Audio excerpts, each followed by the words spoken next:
Selamat pagi, Bapak dan Ibu, saudara-saudari yang dikasihi oleh Tuhan Yesus Kristus. Senang sekali dapat berjumpa dan bertemu meskipun dalam online. Kita akan siapkan hati kita untuk memuji dan memuliakan nama Tuhan. Bersyukur untuk minggu ini di bulan keluarga pada pagi hari ini dan juga untuk perjamuan kudus. Kita akan menaikkan dan kita akan pujikan pujian kita dengan PPR 1 nomor 140. Pujilah Tuhan.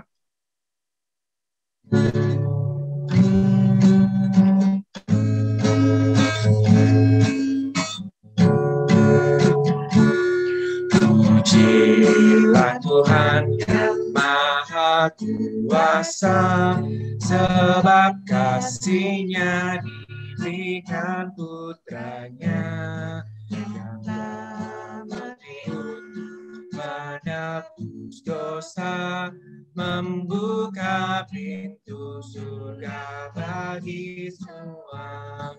Puji-Hu, dengarlah sabdanya. Puji-Hu, giranglah manusia. Ke Bapa di antar putranya, berikan puji atas kasih-Nya. Jalan-Nya membawa selamat, janji-Nya tetap bagi yang percaya. Siapa berdosa bila bertobat, oleh-Nya diberikan rahmat sepenuhnya. Puji-Hu, dengarlah sabdanya. Puji-Hu, bidanglah manusia. Mari ke Bapa di antar putranya, berikan puji atas kasih-Nya. Besarlah kasih-Nya kepada kami, penuh girang kami karena ditebus. Bahagia mencapai puncak tertinggi bila kami melihat wajah Yesus. Puji-Hu, dengarlah sabdanya. Puji-Hu, giranglah manusia. Mari ke Bapa di antar putranya, berikan puji atas kasih-Nya. Khotbah dan salam saya serahkan kepada Bapak Pendeta Edi SS. Ibadah di minggu pertama bulan Juli sekaligus mengawali bulan keluarga Sinode GKMI dan perjamuan kudus pada pagi hari ini. Kita mulai dengan pengakuan bahwa pertolongan kita datangnya daripada Tuhan yang menciptakan langit, bumi, dan segenap isinya, yang di dalam kasih dan kesetiaannya tidak pernah meninggalkan perbuatan buah tangannya. Turunlah atas saudara sekalian anugerah dan sejahtera dari Allah Bapa, Putra, dan Roh Kudus. Amin. Mulia bagi Bapa. Mulia bagi Bapa, bagi Anak serta Roh Kudus.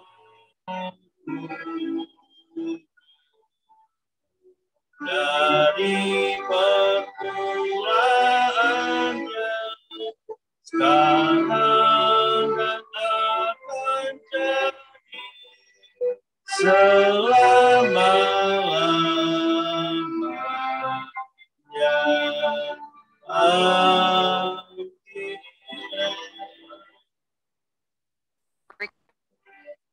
Nas pengantar pada pagi hari ini diambil dari Mazmur nomor 1, jalan orang benar dan jalan orang fasik.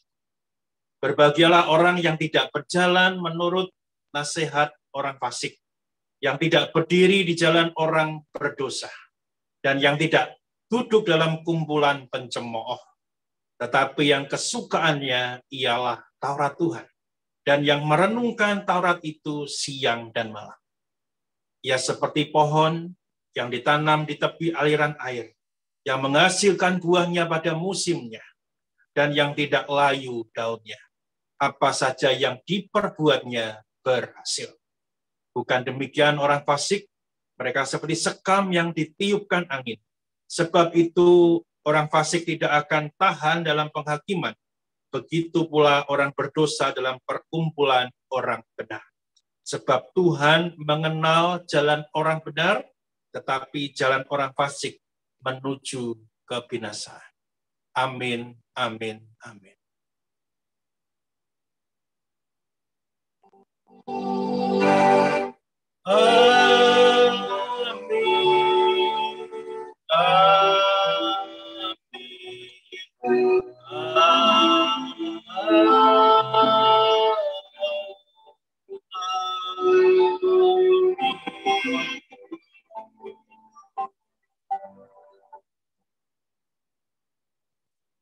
Waktu selanjutnya saya serahkan kepada penginjil Yonatan Setiawan yang memimpin ibadah kita pada pagi hari ini.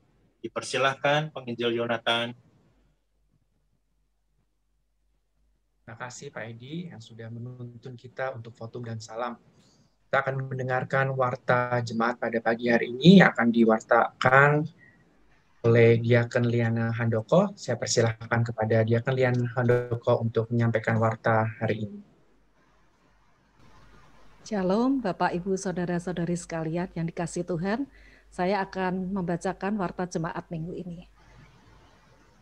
Selamat ulang tahun kepada Diaken Juliana Susanti dan Saudari Everis Lovely Kristansa yang akan berulang tahun tanggal 9 Juli 2021. Juga Ibu Gembala kita yang terkasih Ibu Rita Sariasi Handoyo yang berulang tahun tanggal 10 Juli 2021. Selamat juga kepada pasangan yang berbahagia, Bapak dan Ibu Triyono yang berulang tahun pernikahan pada tanggal 8 Juli 2021. Tuhan Yesus memberkati. Rest in peace.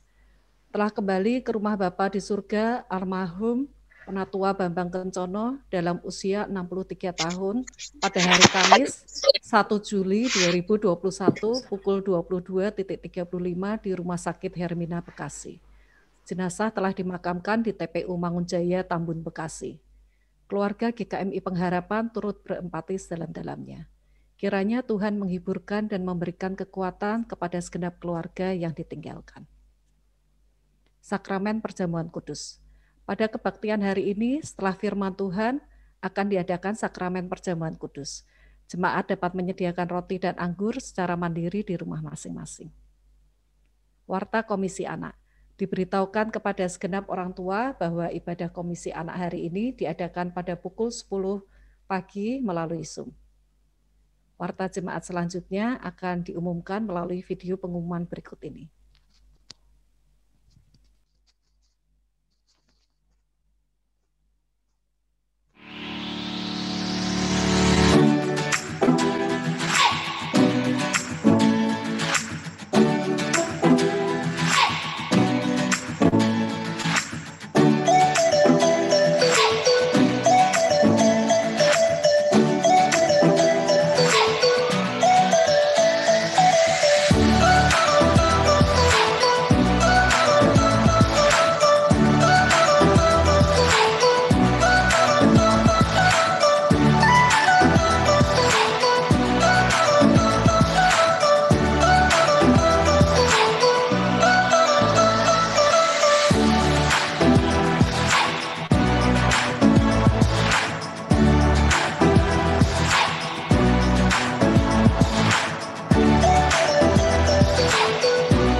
Sekian warta jemaat pada minggu ini.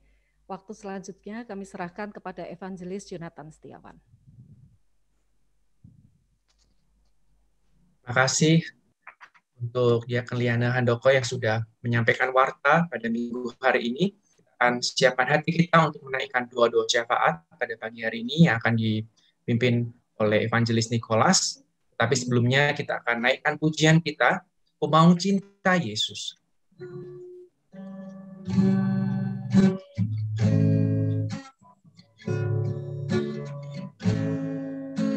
Mau cinta Yesus selamanya. Ku mau cinta Yesus selamanya.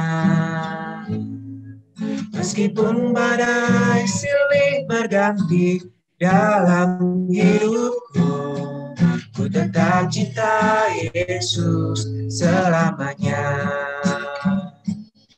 Ya Aba, Bapa, ini aku anakmu, layakanlah seluruh hidupku. Ya Aba, Bapa, ini aku anakmu, pakailah sesuai dengan rencanamu. Ku mau cinta Yesus.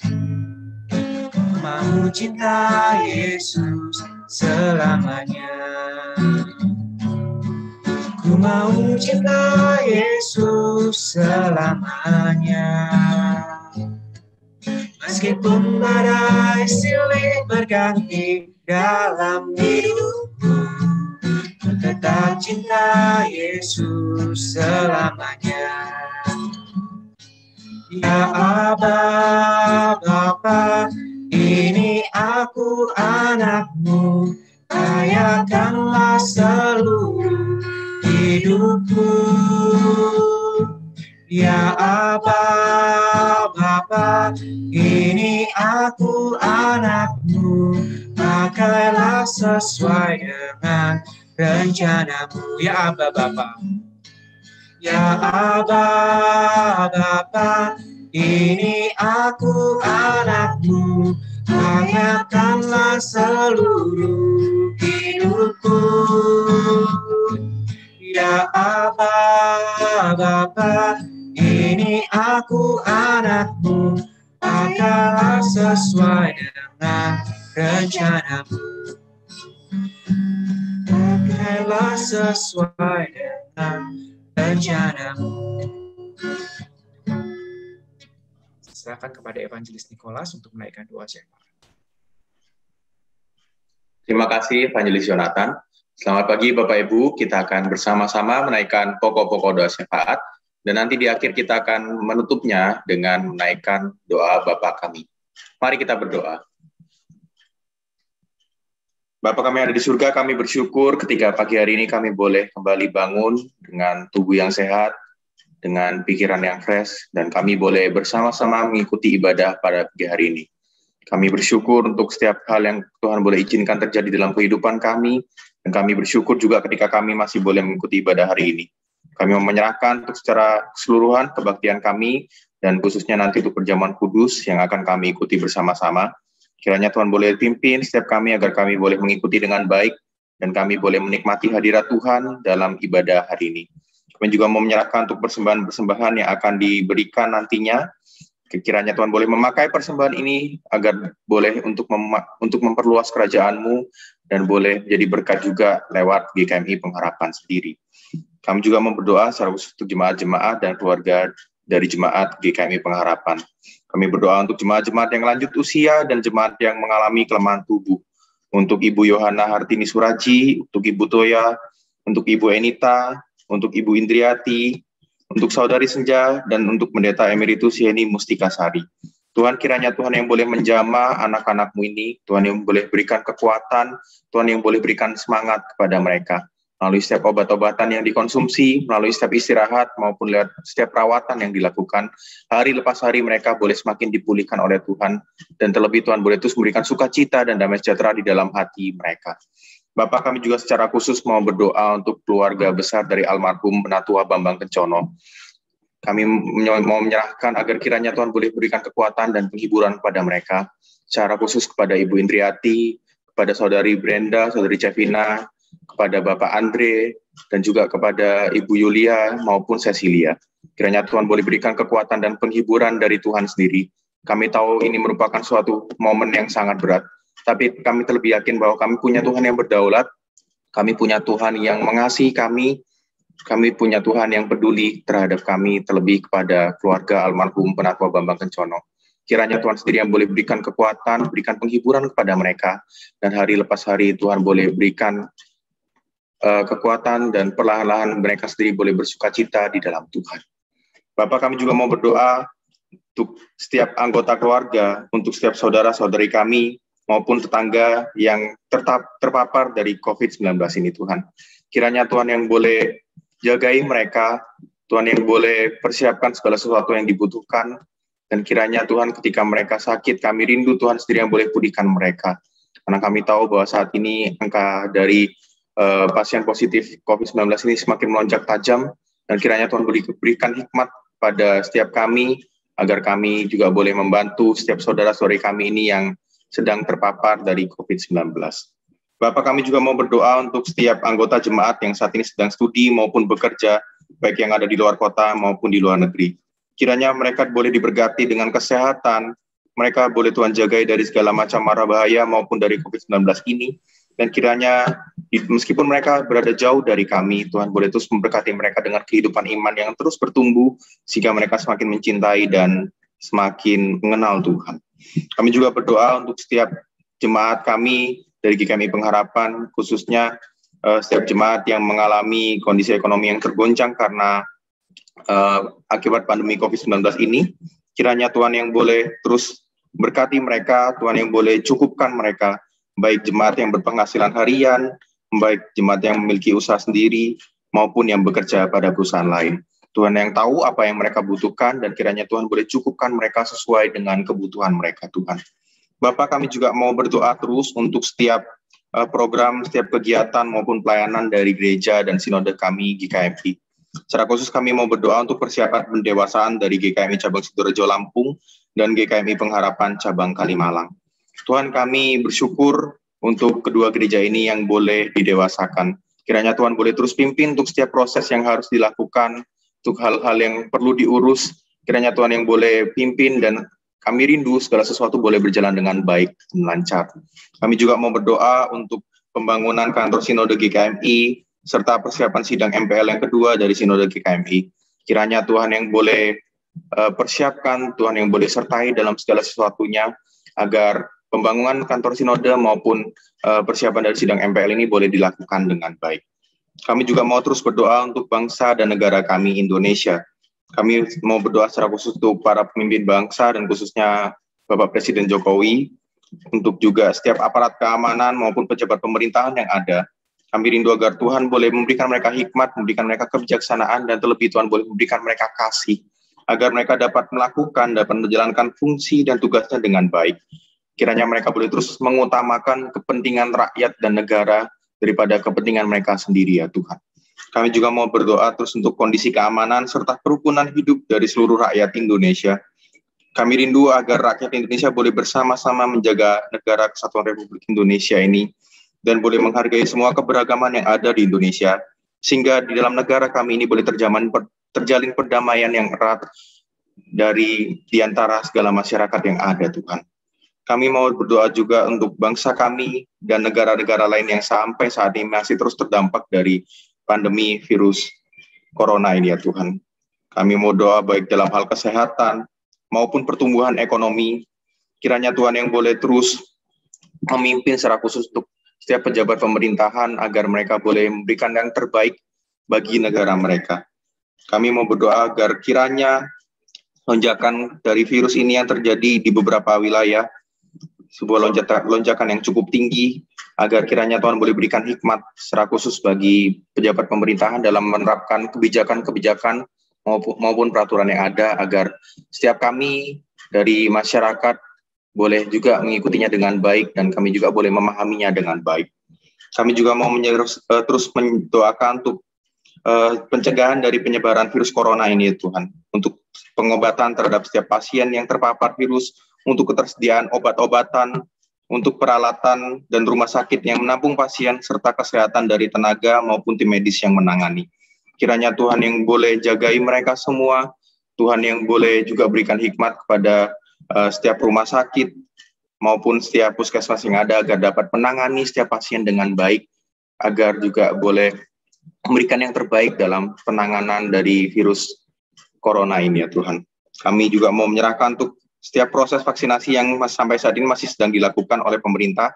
Kami rindu agar proses vaksinasi ini dapat berjalan dengan baik, dapat berjalan dengan lancar, dan setiap masyarakat pun dapat menerima dengan baik dan mengikuti proses vaksinasi ini, ya Tuhan. Kami juga mau terus berdoa untuk setiap kami dari seluruh masyarakat Indonesia.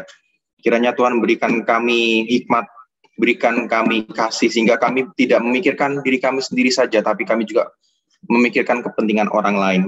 Berikanlah kami hikmat supaya kami boleh terus menjaga diri kami juga, tapi kami juga boleh menjaga orang lain dengan tetap mengikuti protokol kesehatan dan setiap peraturan yang dikeluarkan oleh pemerintah, sehingga penyebaran dari virus corona ini boleh semakin turun, ya Tuhan, dan orang-orang juga boleh terus menjaga dirinya dengan baik. Kami juga mau berdoa untuk dampak dari bencana alam yang terjadi di seluruh Indonesia, baik gempa bumi, banjir, maupun tanah longsor yang terjadi, yang mungkin bahkan kami tidak tahu bahwa saat ini beberapa bencana alam itu sedang terjadi. Kami mau menyerahkan untuk setiap penanganan yang dilakukan, untuk setiap pertolongan yang diberikan terhadap korban maupun perbaikan infrastruktur. Kiranya Tuhan yang boleh terus pimpin, berikan hikmat kepada setiap pejabat daerah, pemerintah daerah yang ada, agar dapat menangani dengan baik dan dapat menolong setiap korban yang terdampak ini dengan baik dan dengan cepat. Terima kasih Bapak, kami mau menyerahkan setiap doa kami ini ke dalam tangan-Mu, dan kami ingin menutupnya dengan bersama-sama menaikkan doa yang telah Engkau ajarkan kepada kami. Doa Bapa kami. Bapa kami yang ada di surga, dikuduskanlah nama-Mu. Datanglah kerajaan-Mu, jadilah kehendak-Mu di bumi seperti di surga. Berikanlah kami pada hari ini makanan kami yang secukupnya, dan ampunilah kami akan kesalahan kami, seperti kami juga mengampuni orang yang bersalah pada kami. Dan janganlah membawa kami ke dalam pencobaan, tetapi lepaskanlah kami daripada yang jahat. Karena Engkaulah yang mempunyai kerajaan dan kuasa dan kemuliaan sampai selama-lamanya. Amin. Saya serahkan kembali kepada Evangelis Yonatan. Terima kasih untuk Evangelis Nicholas yang sudah menaikkan doa syafaat pada pagi hari ini. Kita akan siapkan hati kita untuk mendengarkan kebenaran firman Tuhan. Kita akan pujikan, Aku Mengasihi Engkau, Yesus.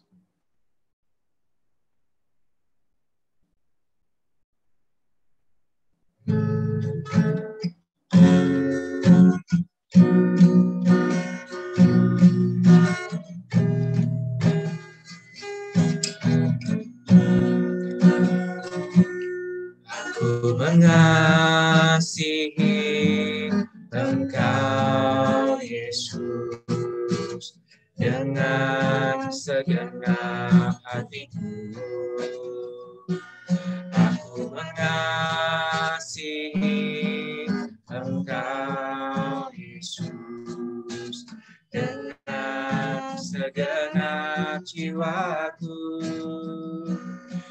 Renungkan firman-Mu siang dan malam, ku pegang perintah-Mu dan ku lakukan. Engkau tahu, ya Tuhan, tujuan hidupku hanyalah untuk menyenangkan hati-Mu. Aku mengasihi Kau, Yesus. Aku mengasihi Engkau, Yesus, dengan segenap hatiku. Aku mengasihi Engkau, Yesus, dengan segenap jiwaku. Renungkan firman-Mu siang dan malam, Ku pegang perintahmu dan ku lakukan.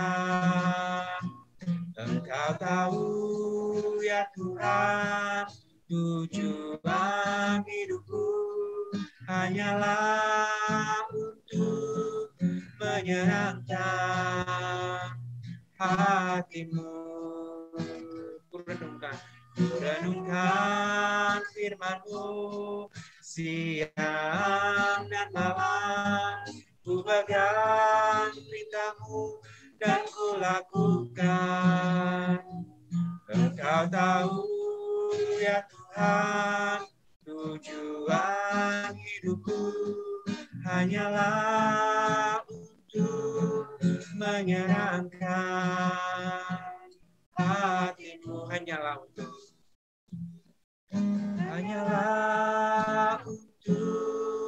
menyenangkan hatimu. Untuk doa dan pembacaan Alkitab, saya serahkan kepada Saudara Adi. Terima kasih. Mari Bapak Ibu serta saudara sekalian, kita bersatu di dalam doa. Tuhan Yesus yang bertahta di kerajaan surga, terima kasih atas berkat-Mu hari lepas hari, serta kesehatan yang Engkau berikan sehingga kami masih dapat berkumpul bersama dan berbakti walaupun hanya melalui Zoom. Sebentar kami akan mendengarkan firman-Mu, kiranya Tuhan berkati kami yang mendengar serta mampukan kami untuk dapat mengerti dan melakukannya di kehidupan sehari-hari. Tuhan berkati Pak Edi agar menjadi berkat buat kami. Kami serahkan doa kami di dalam nama Tuhan Yesus. Amin. Firman Tuhan pada pagi hari ini diambil dari Markus 6 ayat 6b sampai 13. Lalu Yesus berjalan keliling dari desa ke desa sambil mengajar. Ia memanggil ke-12 murid itu dan mengutus mereka berdua-dua. Ia memberi mereka kuasa atas roh-roh jahat dan berpesan kepada mereka supaya jangan membawa apa-apa dalam perjalanan mereka, kecuali tongkat, roti pun jangan, bekal pun jangan, uang dalam ikat pinggang pun jangan. Boleh memakai alas kaki, tetapi jangan memakai 2 baju. Katanya selanjutnya kepada mereka, kalau di suatu tempat kamu sudah diterima dalam suatu rumah, tinggallah di situ sampai kamu berangkat dari tempat itu. Dan kalau ada suatu tempat yang tidak mau menerima kamu, dan kalau mereka tidak mau mendengarkan kamu, keluarlah dari situ dan kebaskanlah debu yang di kakimu sebagai peringatan bagi mereka. Lalu pergilah mereka memberitakan bahwa orang harus bertobat. Dan mereka mengusir banyak setan dan mengoles banyak orang sakit dengan minyak dan menyembuhkan mereka. Saya serahkan kembali ke Pendeta EDSS. Terima kasih Saudara Adriel yang sudah berdoa dan membaca firman Tuhan untuk kita semua. Bapak Ibu, saudara-saudari sekalian yang dikasihi Tuhan, hari ini minggu ini adalah minggu atau bulan keluarga Sinode GKMI, dan kita bersama-sama dengan GKMI yang lain, kita dengan tema yang sama pada bulan ini, dan tema besarnya adalah keluarga adalah miniatur daripada kerajaan Allah. Ini bagian yang pertama yang akan kita bahas, yaitu ex familia veritas, dari keluarga muncul kebenaran. Nah, Bapak Ibu sekalian yang dikasihi Tuhan, sekali lagi keluarga begitu memegang peran penting di dalam gereja khususnya. Ketika keluarga itu kuat, tentunya gereja juga dikatakan kuat. Maka melihat pentingnya seperti itu, tiap tahun makanya ada bulan keluarga. Keluarga pegang peran penting dalam kehidupan bergereja, dan kita perlu memperhatikan tiap-tiap keluarga agar keluarga itu betul-betul bertumbuh di dalam Kristus dan senantiasa juga memancarkan kasih Kristus. Makanya kita selalu, tidaknya dalam 52 minggu, ada 4 minggu. Atau kalau kalau bulan keluarga bisa 5 minggu, itu membahas khusus tentang keluarga. Saya pernah berbincang dengan seorang pakar dari keluarga. Sebetulnya kurang kalau tema keluarga itu hanya sebentar-bentar aja atau gereja tidak memperhatikan. Seharusnya dalam tiap-tiap bulan ada tema-tema tentang keluarga. Artinya dia mengatakan bahwasanya keluarga itu sangat penting di dalam keluarga itu sendiri maupun di dalam kita bergereja. Maka mengingat pentingnya hal itu, Sinode GKMI juga melihat bagian yang penting. Nah, Bapak Ibu sekalian, perhatikan slide yang ada di depan kita saat ini. Rasanya ini saya bukan untuk iklan satu produk roti, gitu ya, bukan. Tetapi inilah yang saya dapat di internet. Beda suasana kebersamaan keluarga. Kalau dulu kita duduk makan bersama, kita ngobrol bersama. Tapi sekarang, jadi ini sebelum COVID ya, sekarang pada pegang handphone semua. Nggak ada perbincangan meskipun dekat. Jadi katakan yang seperti ini, gadget itu mendekatkan yang jauh, tapi menjauhkan yang dekat. Iya, bukankah ternyata demikian? Kita protes, kenapa sekarang kita tidak bisa berbincang meskipun kita dekat? Harusnya kita bisa ngobrol enak karena nggak ada handphone. Tapi setelah ada handphone, waduh, malah pakai handphone semua. Yang dekat jadi jauh, yang jauh jadi dekat. Dan itulah kondisi yang real, yang ada dan kita jalani bersama. Tetapi setelah kita protes seperti itu, datanglah COVID. Dan COVID membuat kita menjaga jarak. Maka dikatakan seperti slide berikutnya, jaga jarak. Jaga jarak melindungi dirimu dan menyelamatkan orang lain. Nah, sekarang dianjurkan kalau makan bersama, jangan ngobrol. Tetapi ngobrolnya lewat handphone. Ya, inilah dunia kita gitu ya. Kalau dulu pakai gadget, kita keberatan protes gitu ya.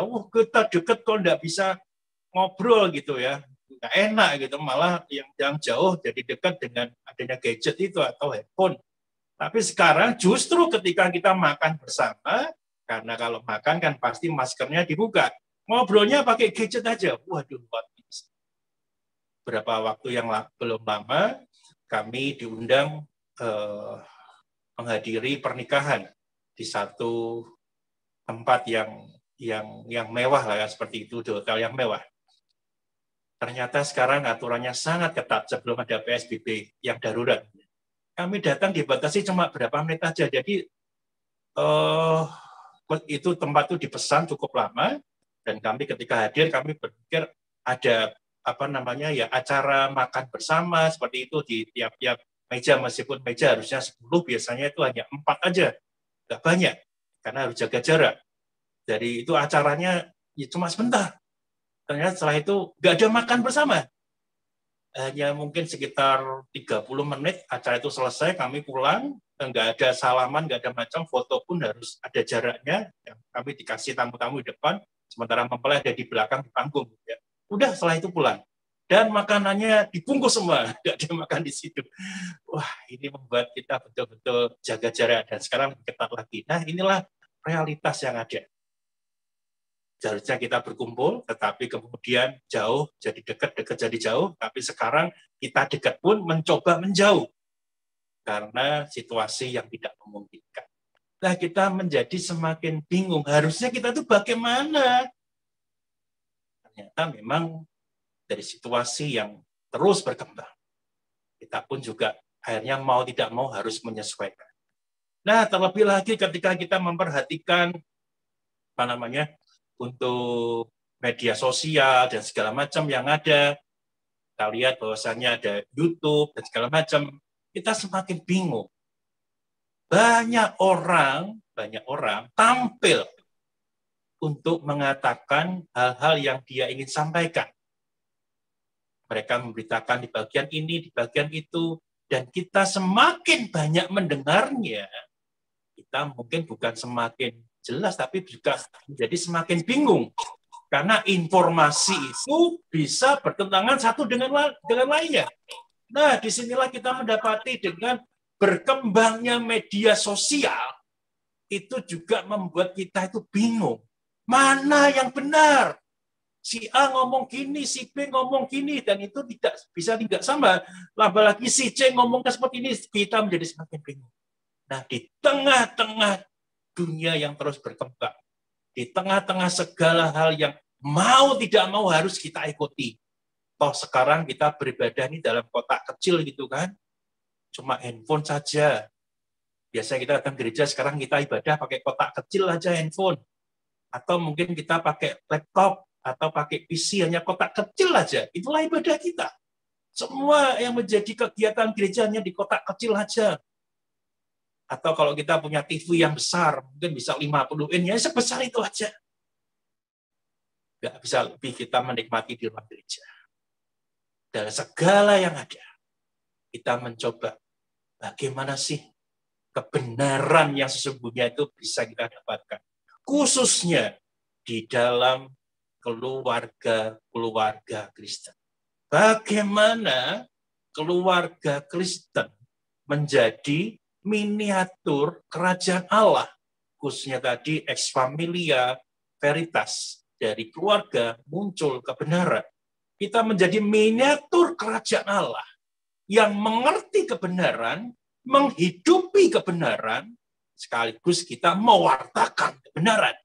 Dan itulah yang ingin kita bahas bersama pada ibadah pada saat ini. Bagaimana keluarga Kristen menjadi miniatur kerajaan Allah, khususnya kita menjadi orang-orang yang mengerti kebenaran, menghidupi kebenaran, dan mewartakan kebenaran. Injil Markus pasal 6 ayat 6b, ayat 6b tadi yang dibaca, itu didahului oleh satu perikop yang cukup menarik sebetulnya. Markus pasal 6 ayat 1-6a. Tentang apa itu? Jadi kalau kita membaca firman Tuhan, kita harus tahu konteksnya. Gitu. Apa yang mendahului dan apa yang setelahnya. Yang mendahului adalah Yesus dipandang rendah dan ditolak oleh orang-orang di tempat asalnya, yaitu Nazaret. Yesus berasal dari Nazaret. Dia punya kuasa yang besar. Tetapi dia justru dipandang rendah dan ditolak orang-orang Nazaret. Bahkan dia mengatakan, dia heran, Yesus heran atas ketidakpercayaan mereka.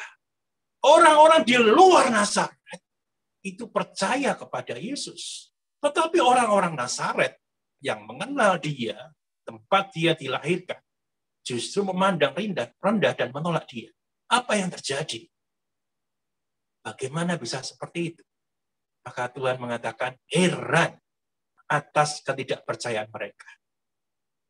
Sedikit sekali Yesus mengatakan heran kepada manusia. Bukan Yesus tidak tahu. Heran yang lain ada di Injil Matius. Itu konteksnya adalah ada orang di luar orang Yahudi yang sungguh percaya kepada Yesus. Dan Yesus heran atas kepercayaannya. Positif. Tetapi yang kedua ada di Markus. Keheranan Yesus bernada negatif. Kenapa kamu nggak percaya? Bingung kan? Tapi setidaknya ini pengantar bagi kita. Ketika kita dekat, ketika kita bersama-sama hidup dalam keluarga, mungkin kita merasakan itu satu kebiasaan saja. Dan kita mengerti apa yang menjadi kebiasaannya. Apa yang menjadi segala sesuatu bagi kita itu, ngertilah sengerti-ngertinya. Semakin mengerti, kemungkinan timbul semakin tidak percaya. Nah, ini ada hal yang bisa sampaikan seperti ini. Kalau kita suka makanan, saya termasuk yang suka makanan ya, tapi saya nggak suka untuk masak gitu ya. Kalau kita suka makanan, jangan lihat dapur. Gitu ya. Kalau kita lihat dapur, kita mungkin nggak jadi suka makan. Gitu ya. Jadi nikmati aja makanan. Nggak perlu kita tahu dapurnya itu, nggak perlu. Karena begitu kita lihat dapurnya, mungkin kita bisa ngeri gitu ya. Saya punya teman, dia nggak bisa makan daging ayam. Apapun jenisnya nggak bisa. Aneh ini. Kalau yang lain kan dilarang gitu makan daging babi, ada yang dilarang makan daging kerbau, daging sapi nggak boleh makan daging sapi, itu nggak boleh, ada larangannya. Tetapi orang ini betul-betul termasuk nggak bisa makan daging ayam. Jadi dia pernah bekerja bersama saya, bersama-sama bekerja gitu ya. Terus ketika kita makan bersama, saya nggak bisa makan daging ayam. Loh, saya heran, kenapa? Cerita sepele aja. Jadi dia ketika itu ada perayaan makan, kemudian karena itu suasananya suasana perayaan hari raya gitu ya, ada yang nyembelih ayam. Dan ketika nyembelih ayam, kemudian pada waktu itu dia sama sekali nggak suka ayam. Karena dia ngeri lihat ayam dipotong, dan kemudian rasanya, aduh, nggak bisa masuk deh.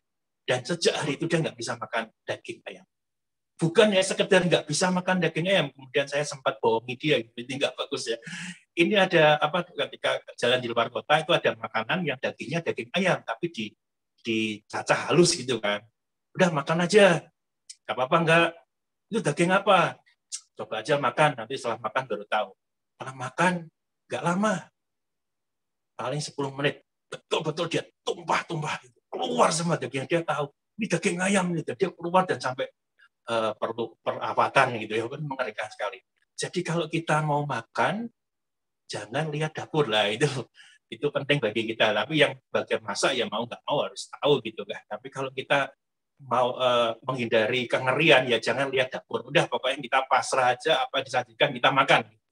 Nah, Bapak sekalian, inilah ketika kita semakin dekat, bisa jadi kita semakin tidak percaya. Kita mengerti sebabnya, pasti. Dan Yesus mengatakan heran atas ketidakpercayaan mereka. Bagaimana bisa orang-orang di luar Nazaret itu percaya kepada Yesus, tetapi mereka yang dekat dengan Yesus justru tidak percaya. Bapak Ibu sekalian, ini yang menjadi pengantar kita untuk masuk ke dalam Markus pasal 6 ayat 6b sampai 13 tadi yang dibacakan oleh Saudara Adriel. Secara ringkas saya mengatakan seperti ini. Ketika Yesus menyatakan kepada mereka heran atas kepercayaan mereka, Yesus itu berjalan berkeliling. Dan di dalam teks bahasa aslinya adalah berlangsung terus-menerus. Jadi Yesus terus berjalan. Dan itulah yang dilakukan oleh Tuhan Yesus. Sepanjang pelayanannya, dia akan terus berjalan keliling. Dari desa ke desa, sambil mengajar. Yesus terus berkeliling. Kemudian yang berikutnya, dia mengutus murid-muridnya, yang disebut dengan 12 murid itu. Mengutus murid-muridnya. Dan poin pentingnya adalah diutus berpasangan, berdua-dua. Nah, ini menarik. Kenapa sih kok nggak diutus satu orang aja gitu? Tetapi justru diutus berdua-dua. Dalam banyak tafsiran mengatakan bahwasannya supaya kalau itu berdua-dua itu mereka bisa saling menguatkan, saling menopang, saling mengingatkan, dan berikutnya. Dan itulah yang dimaksud dengan berdua-dua. Jadi ketika satu lemah, satunya menguatkan. Atau kalau dua-duanya kuat, itu kan menjadi satu perpaduan, satu kekuatan yang lebih kuat lagi daripada satu orang. Dan itulah dimaksud dengan mereka berdua-dua. Dan kemudian juga Yesus memperlengkapinya dengan kuasa. Maka di ayat terakhir yang 13 katakan mereka bisa mengusir setan dan menyembuhkan orang sakit. Jadi kalau kita lihat secara cepat Markus pasal 6 ayat 6-13, Yesus berkeliling, dia mengutus murid-muridnya, diutus berpasangan, dia bisa memberikan kuasa. Jadi lengkaplah apa yang dilakukan oleh Tuhan Yesus. Maksud daripada Yesus berkeliling dan kemudian mengutus muridnya, agar murid-muridnya juga merasakan bagaimana berkeliling, mengajar itu tidak mudah. Dan Yesus bukan yang sekedar mengutus, tetapi memberikan kuasa di dalam setiap utusan yang dia lakukan. Dalam pengutusan itu ada kuasa yang diberikan. Baik itu untuk mengusir setan maupun menyembuhkan orang sakit. Mungkin kita bingung ya. Kalau diberikan kuasa menyembuhkan orang sakit, oke, itu satu tools yang baik, yang bagus. Tetapi kenapa mengusir setan gitu kan? Waduh, saya pikir nggak perlu-perlu amat, tetapi itulah kuasa yang diberikan pada Tuhan. Tuhan Yesus tahu bahwasanya musuh sesungguhnya bukan soal orang itu disembuhkan atau sakit, tetapi kuasa jahat yang terus menyerang, yang terus mengganggu. Maka Tuhan memberikan kuasa untuk mengusir setan. Bapak Ibu sekalian, sekaligus saya juga mengingatkan kita semua. Kita semua yang mengaku percaya kepada Tuhan. Kalau Tuhan mengutus kita untuk memberitakan Injil kapanpun, dimanapun, tidak harus kita, Bapak Ibu menjadi pendeta. Tidak harus Bapak Ibu menjadi kuliah teologi. Tidak perlu. Tapi ketika Tuhan mengutus kita, percayalah, Tuhan juga memberikan kuasa bagi kita untuk mengusir setan. Tapi kita lihat kegelapan aja, kita takut kok. Saya takut gimana? Tapi hari ini kita diingatkan bersama-sama. Kita punya kuasa yang sama untuk mengusir setan. Siapapun kita. Siapapun kita. Dan kita diberikan kuasa untuk menyembuhkan penyakit. Semakin kita mempercayai, kuasa itu akan semakin nyata. Lalu gimana kalau orang sakit didoakan, nggak sembuh-sembuh? Sekali lagi, kita diberikan kuasa. Yang punya kuasa bukan kita, adalah Tuhan. Jadi tugas kita adalah yang diberikan kuasa, kita mendoakan. Mohon kepada Tuhan, agar Tuhan menyembuhkan. Di dalam segala sesuatu hanya rencana Tuhan yang terbaik, yang terjadi atas pelayanan yang kita berikan. Jadi kita tidak boleh mengklaim, kita memproklamirkan diri, saya pasti bisa menyembuhkan, saya pasti bisa mengusir setan. Saya boleh katakan, ini terlalu jauh. Bukan seperti itu. Tapi percayalah dan bergantung pada Tuhan. Saya diberikan kuasa untuk mengusir setan. Saya diberikan kuasa untuk menyembuhkan. Tapi semuanya kembali kepada Tuhan yang memberikan kuasa itu. Nah, Bapak-Ibu sekalian, itulah Markus 6 ayat 6-13.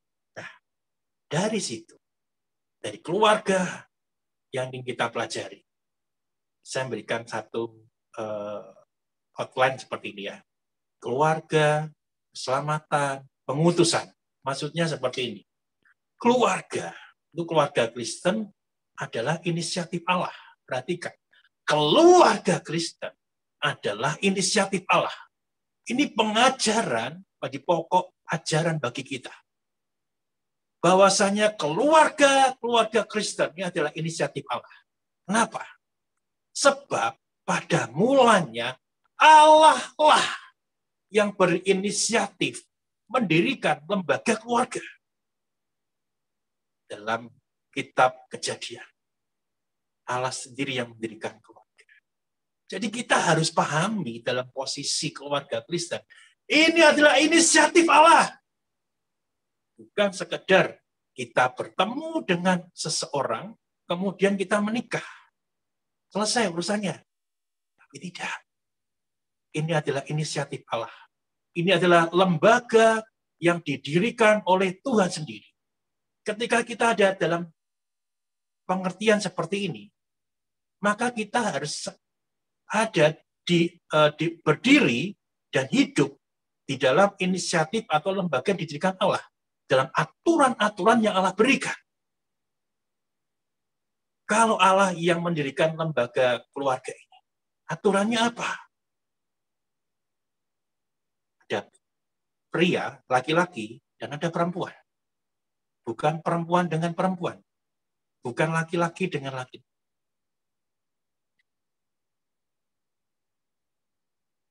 Dan ini aturan Tuhan.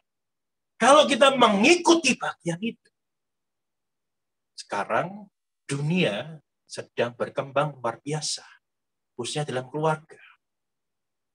Di dunia sudah ada 30 negara yang menyatakan, mensahkan pernikahan sejenis.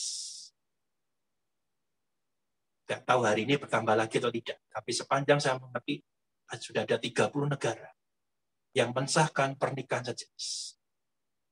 Dengan posisi seperti ini, apakah ini inisiatif Allah?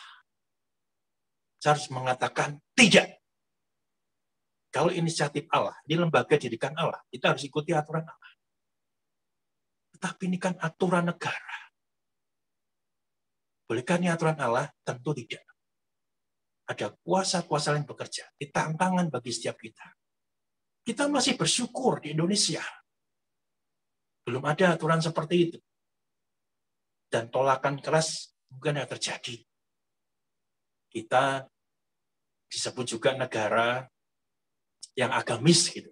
Nah, inilah perlindungan kita. Jika kita disebut negara agamis, penolakan untuk pernikahan sejenis itu akan kuat sekali. Tapi sampai kapan kita tidak mengerti. Sekaligus tantangan bagi kita. Sebagai orang-orang Kristen, andaikan kita hidup di 30 negara yang mensahkan pernikahan sejenis, bagaimana sikap kita? Terlebih lagi bagi para pendeta, hamba Tuhan, yang harus menikahkan mereka. Tantangan bukan. Kalau kita tidak menikahkan, atau saya dalam hal ini, atau kami tidak menikahkan mereka, saya akan ditangkap dan dihukum. Karena melanggar aturan negara. Oh, negara boleh kok, kamu nggak boleh.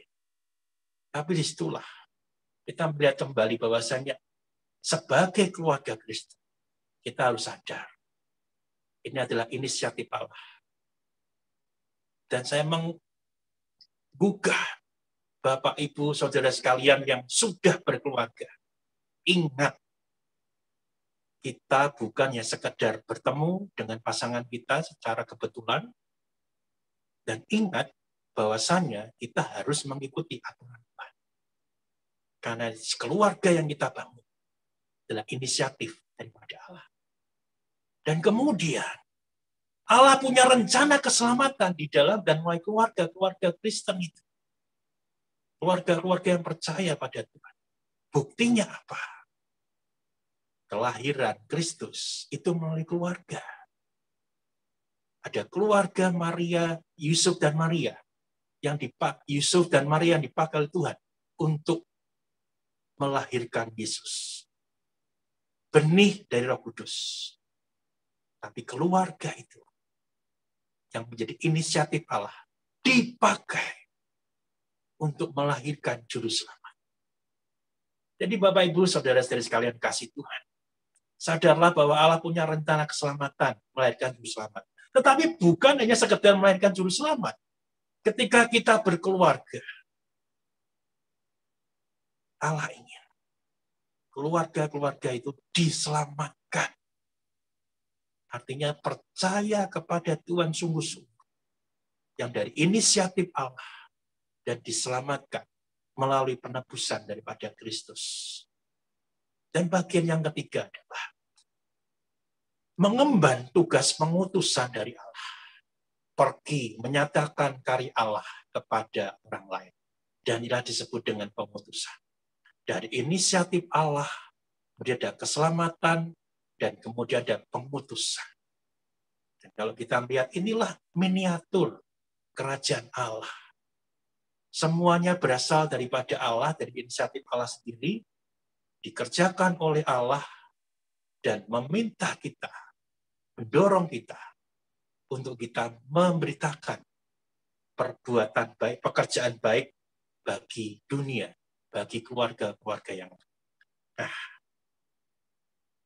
keluarga yang menegakkan kebenaran itu bagaimana? Setidaknya ada 3 poin aja yang akan kita lakukan. Kita pelajari bersama. Keluarga yang menegakkan kebenaran, yang pertama adalah kesadaran bahwa Allah adalah pemimpin, garis bawahi, pemimpin yang memberikan kuasa kepada setiap keluarga untuk dapat mengerjakan panggilan pelayanannya di dalam dunia. Nah, keluarga yang menegakkan kebenaran, sekali lagi perhatikan, kita mungkin berpikir bahwasannya kebenaran itu kita hidupi di dalam kehidupan orang-orang percaya seperti itu, dan kemudian kita melakukannya, dan kita mengerjakan kebenaran itu di tengah segala situasi yang membingungkan.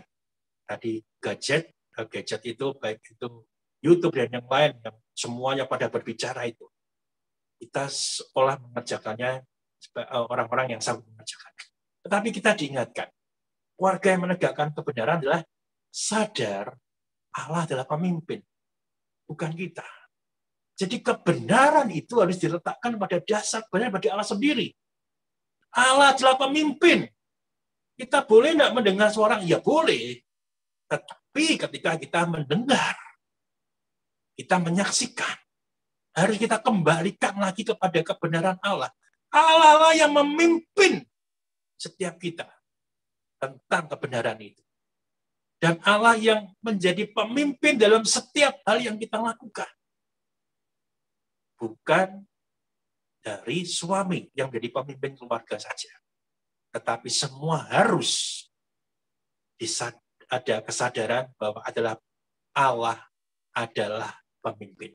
Dengan meletakkan Allah sebagai pemimpin, maka suami pun dapat terkontrol. Artinya seperti ini, setiap perkataan suami bukan kebenaran, tetapi harus kepada Allah. Dan istri pun juga adalah posisi yang tepat sebagai penolong yang mengingatkan, andaikan suami ada di jalur yang keliru. Pemimpin kita, nahkoda bahtera rumah tangga kita adalah Yesus Kristus. Dan mari kita kembali mengikuti aturan daripada Tuhan. Dengan disitulah kita memahami bahwasannya keluarga kita dipimpin oleh Allah. Dan kita sedang berjuang bersama untuk menegakkan kebenaran. Jika keluarga-keluarga berpatokan pada kebenaran masing-masing yang tidak dipimpin oleh Allah, atau sepertinya dipimpin Allah, sama saja. Kalau sepertinya dipimpin, itu bukan dipimpin. Tapi mari kita kembali kepada kebenaran Allah. Kita minta dipimpin oleh Allah. Dan meletakkan Allah sebagai pemimpin keluarga kita. Bukan hal yang mudah, Bapak Ibu sekalian kasih Tuhan. Meletakkan Allah sebagai pemimpin. Karena Allah juga memberikan kuasa bagi setiap kita. Tapi sekali lagi, di dalam segala yang ada dalam keluarga kita, mari letakkan dalam posisi yang tepat. Allah lah yang menjadi pemimpin dalam keluarga kita. Tidak ada yang lain. Dengan demikian, kita bisa memfilter berita-berita itu menjadi satu kebenaran dengan dasar daripada Allah sendiri. Keluarga-keluarga Kristen banyak, saya katakan tidak sedikit ya, kalau banyak nanti terlalu menuduh. Tidak sedikit yang ada di dalam suam-suam. Maksudnya nggak jelas, ini mau kemana? Apa sih harus kita lakukan? Akhirnya terjebak pada satu kebiasaan saja. Udahlah, namanya yang penting, ini keluarga, saya sebagai suami, saya sebagai istri, saya sebagai anak. Lakukan tugas masing-masing, sudah selesai. Nah, kalau kita menjadi keluarga yang dipimpin oleh Allah, bukan sekedar status saja, tapi lakukan bersama-sama. Tugas dan peran kita ada di dalam Tuhan. Bapak-bapak, jangan menyakiti anakmu. Istri-istri, kalau pada istrinya, kasihlah istrimu. Istri-istri tunduklah pada suamimu. Anak-anak, hormatilah orang tuamu. Itulah yang diinginkan Tuhan di dalam peran kita. Jadi bukan sekedar berjalan saja, mengerti saja, tapi lakukan itu sebagai antusias di dalam keluarga kita yang dipimpin oleh Allah sendiri, yang dipimpin oleh kebenaran. Bagian yang kedua, yaitu keluarga yang menegakkan kebenaran adalah kesadaran bahwa kasih Allah hadir di dalam setiap keluarga, menyertai dan menolong mereka menjalani proses demi proses dalam kehidupan keluarga. Nah, inilah yang harus kita sadari, ini kan kesadaran. Allah, kasih Allah itu hadir di dalam setiap keluarga. Mungkin bertanya, apakah kasih Allah itu tidak ada dalam setiap keluarga? Saya mengatakan ada. Makanya adalah kesadaran. Kasih Allah itu hadir dalam setiap keluarga. Kalau kita mengerti, dan sekarang kita disadarkan, kasih Allah itu hadir dalam setiap keluarga. Apapun yang terjadi dalam diri kita, ada kasih Allah yang menyertai kita. Hidup kita tidak terus-menerus adalah dalam keadaan yang baik. Kalau kita mengatakan keadaan yang baik, oh kasih Allah itu melingkupi keluarga saya, menyertai keluarga saya. Yes, saya katakan yes, ya benar, seperti itu. Kasih Allah hadir, menyertai setiap keluarga kita. Ketika tidak ada persoalan segala sesuatu, kita mengatakan Allah itu hadir dalam keluarga kita. Iya. Tetapi ingat, Allah itu Allah Immanuel. Allah yang hadir bukan ya dalam situasi yang baik menurut kita saja. Tetapi dalam segala sesuatu, dalam segala keadaan, kasih Allah itu hadir bersama dengan kita. Pandemi kapan berakhir, kita semakin tidak mengerti khususnya untuk di Indonesia. Karena hari-hari ini, mulai tanggal 3 kemarin, kita menjalani yang disebut dengan PPKM darurat. Kita semua dibatasi.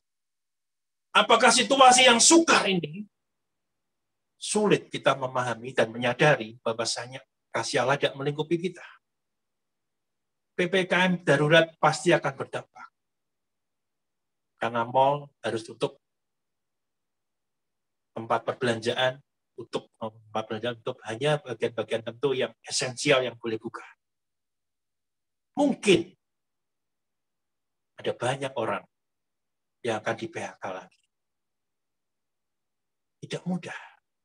Dengan ada orang yang di PHK, berpengaruh dalam kehidupan rumah tangga dan keluarga. Apakah kita sadar, mengerti bahwa kasih Allah itu menyertai kita ketika keadaan sulit terjadi? Mari kita diingatkan. Menegakkan kebenaran. Bukan ya dalam situasi yang mudah. Dalam situasi yang mengenakkan menurut kita. Tapi dalam situasi sulit apapun, kasih Allah itu hadir. Menyertai keluarga-keluarga kita. Bahkan ketika dalam keadaan yang sukar, seharusnya kita merasakan bagaimana topangan kasih Allah itu begitu kuat di dalam keluarga kita. Ada kejutan-kejutan, atau mungkin banyak kejutan di dalam hidup kita yang tidak pernah kita pikirkan, tapi itu nyata terjadi dan dipersiapkan oleh Allah, disediakan oleh Allah dalam kehidupan rumah tangga. Rasanya sulit menjalani hidup ini. Tetapi kasih Allah itu tetap dinyatakan bagi setiap kita dan menyertai setiap kita. Dalam proses berumah tangga, bukan 1-2 kali saya berbincang.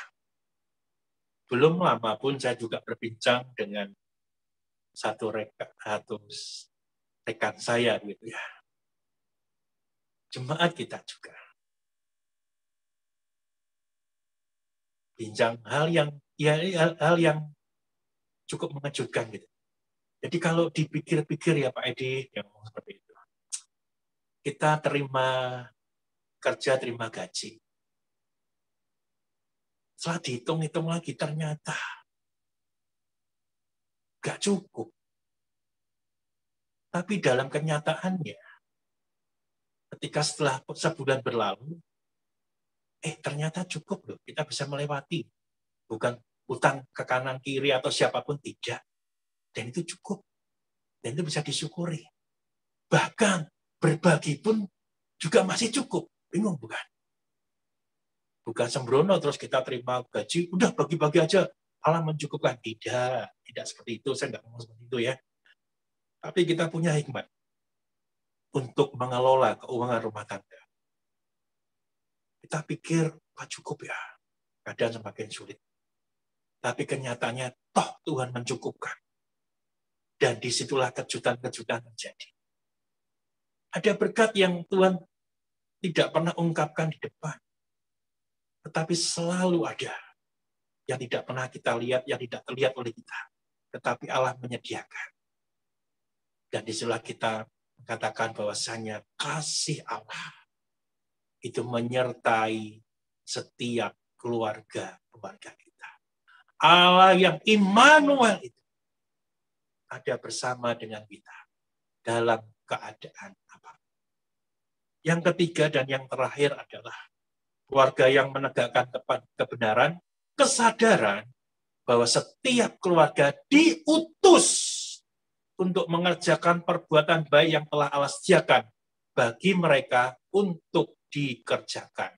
Nah, Bapak, Ibu, saudara-saudari yang dikasihi Tuhan, mari kita menyadari seperti teks yang tadi dibaca oleh Saudara Adria. Allah mengutus kita berdua-dua. Agak dipaksa memang, kok berdua-dua ya gitu ya. Dan diterapkan dengan keluarga. Pas gitu kan, keluarga perempuan dan laki-laki gitu kan. Tapi maksudnya bukan seperti itu. Tapi maksudnya adalah kita sebagai keluarga sadar bahwa kita dua menjadi satu itu diutus Allah mengerjakan perbuatan baik yang telah Allah sediakan bagi keluarga kita untuk dikerjakan. Kalau kita berpikir keluarga, Allah mempertemukan kita, ini adalah lembaga yang inisiatifnya dari Allah, dan kemudian kita menjadi sarana untuk keluarga dipakai untuk melahirkan kedatangan daripada Tuhan Yesus Kristus, kita mendapatkan keselamatan, berhenti tempat kita. Tapi Allah ingin dan menyadarkan kita bahwa setiap keluarga itu diutus untuk melakukan atau mengerjakan perbuatan baik. Tanpa bermaksud apapun juga. Tetapi kita barusan saja disadarkan dan diingatkan. Kita punya rekan yang begitu luar biasa. Penatua Bambang Kencono. Yang begitu hebat. Dia baru saja dipanggil Tuhan. Di awal kita berinisiatif untuk melakukan ini dengan Zoom. Tapi sudah was-was juga supaya Zoom-nya cukup dengan 100 orang. Kita kan 100 orang. Makanya ketika diberitakan di tempat umum, saya aduh ini gimana nih, mereka pada tahu semua sudah masuk, padahal kita ingin kesempatan yang lebih banyak buat keluarga. Dan ternyata benar. 100 itu full semua. Bahkan ketika saya masuk pun nggak bisa, kan bingung juga kalau saya nggak bisa masuk, gimana nanti pemberitaan Zoom-nya yang ada di pemakaman, kan bingung juga gitu ya. Akhirnya bisa masuk. Saya pikir bukan Zoom-nya yang ingin saya sampaikan. Tapi dari semua yang ada, yang mengenal almarhum Penatua Bambang Kencono, mengenal kasihnya, mengenal kebaikan.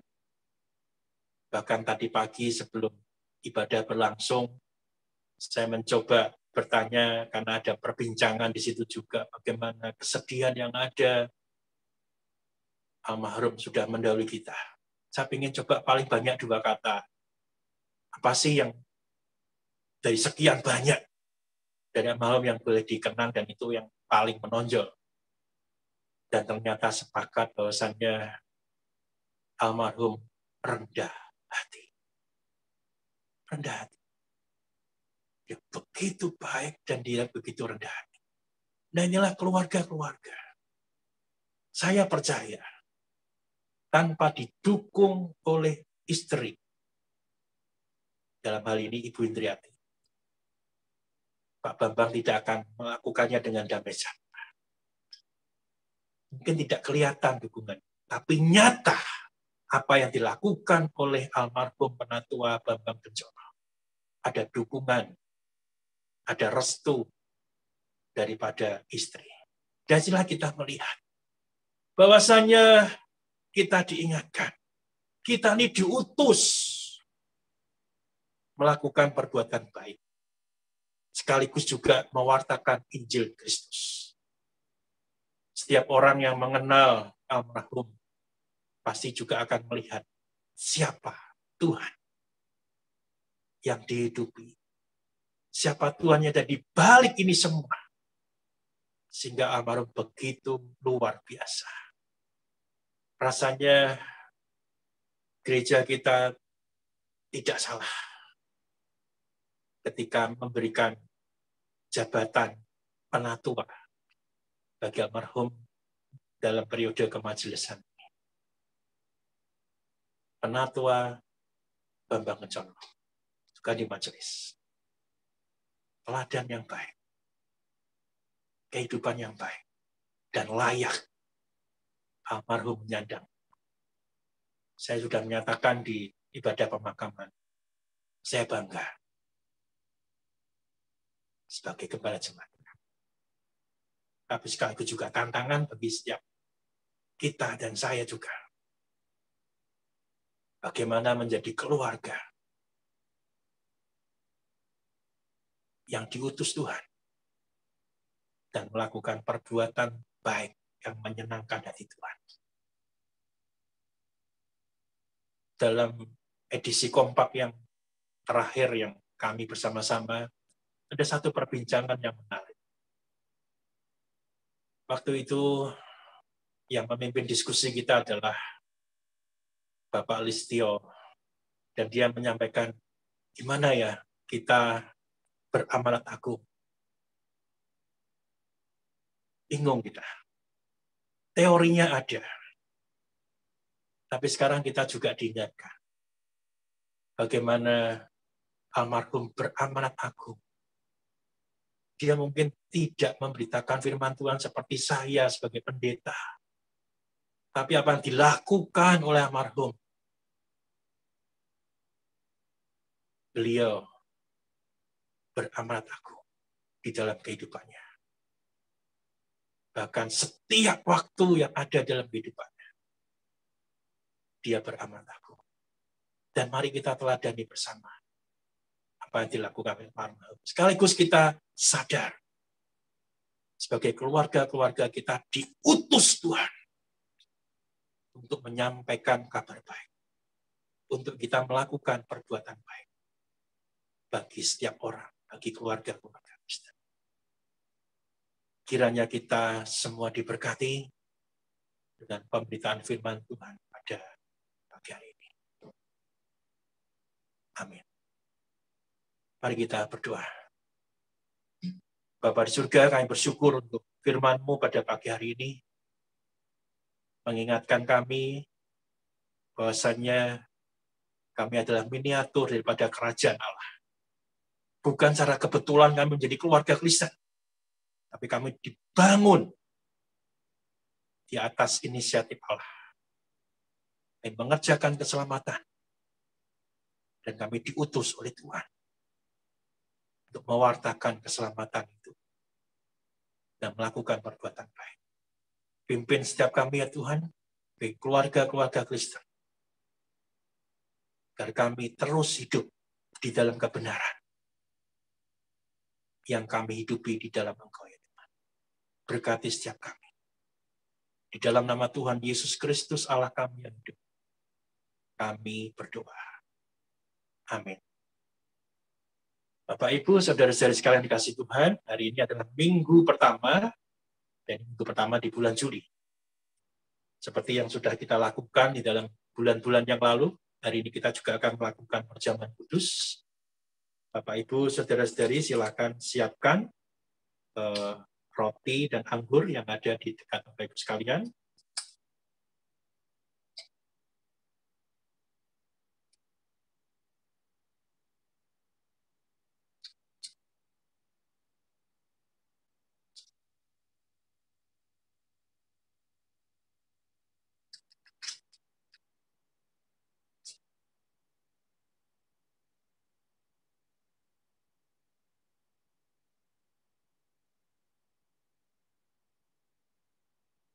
Kalau roti dari Bapak Ibu ada ayatnya, silakan dibaca. Bukan kebetulan semuanya, tapi semuanya dalam pengaturan Tuhan. Mari kita angkat roti di tangan kita. Firman Tuhan berkata, sebab apa yang telah kuteruskan kepadamu telah aku terima dari Tuhan. Yaitu bahwa Tuhan Yesus pada malam waktu ia diserahkan, ia mengambil roti, dan sudah itu ia mengucap syukur atasnya. Ia memecah-mecahkannya dan berkata, inilah tubuhku yang diserahkan bagi kamu. Perbuatlah ini menjadi peringatan akan aku. Mari kita makan roti ini dan mengingat akan segala kasih Tuhan yang diberikan bagi kita dengan tubuh yang tergantung di kayu salib untuk kita. Mari kita makan roti.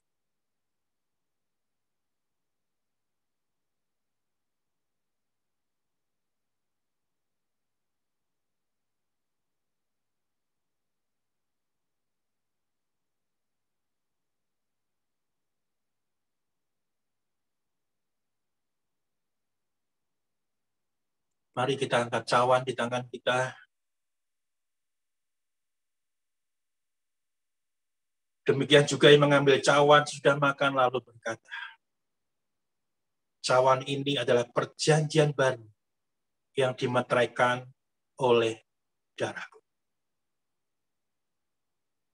Perbuatlah ini setiap kali kamu meminumnya menjadi peringatan akan aku. Mari kita minum cawan Tuhan ini dan bersyukur. Darah anak domba itu menebus dosa kita dan menyucikan kita. Mari kita minum.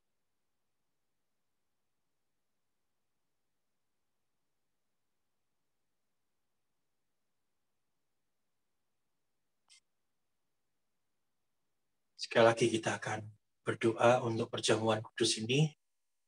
Apakah Diakon Liana bisa berdoa untuk perjamuan kudus ini? Mari kita berdoa bersama. Ya Tuhan, kami sungguh mengucap syukur ya Tuhan, karena pada pagi hari ini ya Tuhan, kami boleh bersama-sama ya Tuhan, melakukan perjamuan kudus ya Tuhan. Kami mengenang betapa besar kasih-Mu kepada kami ya Tuhan. Biarlah kami bisa ya Tuhan melakukan kasih ini di dalam keluarga kami sehingga dapat menjadi garam dan terang ya Tuhan, menjadi saksi-Mu di sekeliling kami ya Tuhan. Kami serahkan semuanya ini hanya ke dalam tangan Tuhan kami Yesus Kristus. Haleluya. Amin. Terima kasih Diakon Liana, dan waktu selanjutnya saya serahkan kepada penginjil Yonatan Setiawan yang memimpin ibadah kita di pagi hari ini. Silakan penginjil Yonatan. Terima kasih untuk Pendeta Edi yang sudah memberitakan kebenaran firman Tuhan, yang mengajarkan kita dan mengingatkan kita akan keluarga yang mengasihi Tuhan. Dan biarlah pada pagi hari ini dan selanjutnya kita terus mengasihi keluarga kita, dan terlebih kita memberikan hidup kita, keluarga kita untuk kemuliaan nama Tuhan. Kita akan tutup ibadah kita akan naikkan pujian kita dengan PPR 2 nomor 253, keluarga yang mengasihi Tuhan. Kita akan pujikan ini 2 kali.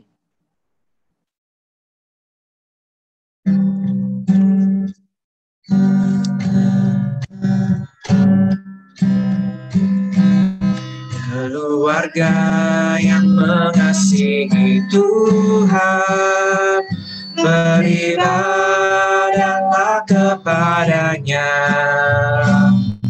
dengan tulus dan setia. Jauhkanlah dirimu dari segala bentuk berhala. Kasihilah anak-anakmu, hormatilah orang tuamu, tunduklah kepada suamimu, bijaklah kepada istrimu. Keluarga yang mengasihi Tuhan, keluarga yang mengasihi Tuhan, beribadahlah kepadanya dengan tulus dan setia.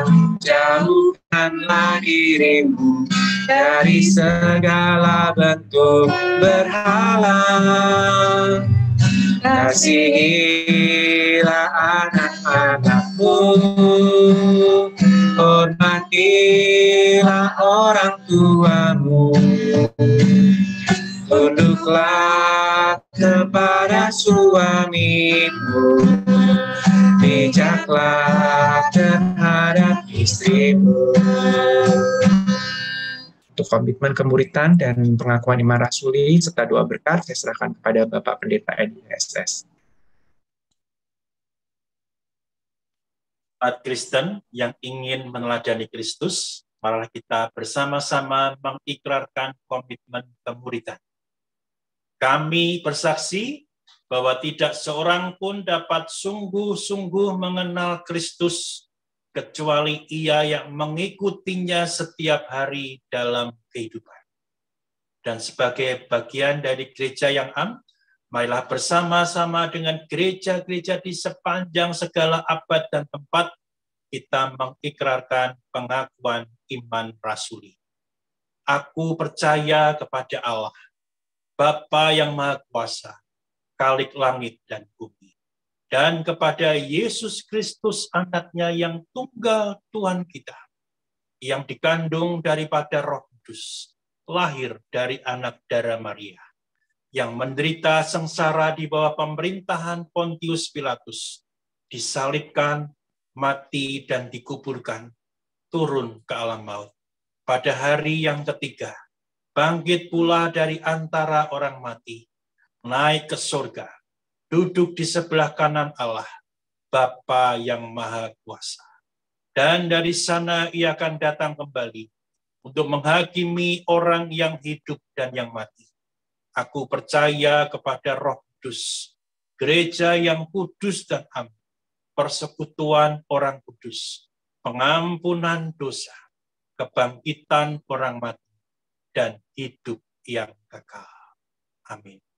Jemaat yang dikasihi dan mengasihi Tuhan, arahkanlah hatimu pada Tuhan dan terimalah berkat yang datangnya daripada Tuhan. Tuhan memberkati engkau dan melindungi engkau. Tuhan menyinari engkau dengan wajah-Nya dan memberi engkau kasih karunia. Tuhan menghadapkan wajah-Nya kepadamu dan memberi engkau damai sejahtera. Amin. Kepada Allah beri puji.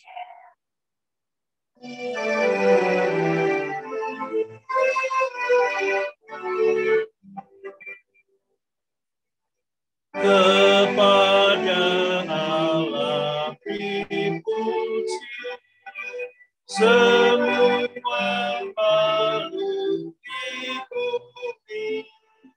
Padanya ku beri pujian, Bapa, Anak, dan Roh Kudus. Amin.